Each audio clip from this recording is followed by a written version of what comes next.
Diskominfotik Banjarmasin melaksanakan rapat persiapan launching layanan panggilan darurat 112 atau call center 112 di ruang rapat Sekretariat Diskominfotik Banjarmasin besukan Senin 29 Januari 2024. Layanan panggilan darurat 112 ini pun akan di-launching pada 1 Februari 2024. Setelah di-launching, layanan panggilan darurat 112 akan beroperasi 24 jam melayani kedaruratan.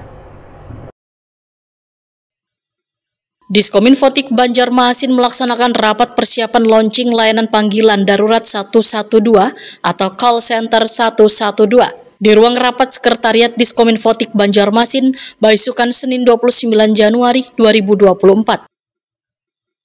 Rapat persiapan dipimpin Kepala Bidang Informasi Publik Diskominfotik Banjarmasin, Nurbaiti, didampingi Pik Layanan Kedaruratan Call Center 112 Banjarmasin, Arbain, serta 10 SKPD terkait di lingkungan pemerintah kota Banjarmasin. Pik Layanan Kedaruratan Call Center 112 Banjarmasin, Arbain dalam rapat menyatakan layanan panggilan darurat 112 akan di-launching pada 1 Februari 2024. Setelah di-launching, layanan panggilan darurat 112 akan beroperasi 24 jam melayani kedaruratan, diantaranya kebakaran, gangguan hewan liar, pohon tumbang, bantuan ambulans, KDRT, bencana alam, kecelakaan lalu lintas, serta tindak kriminal lainnya.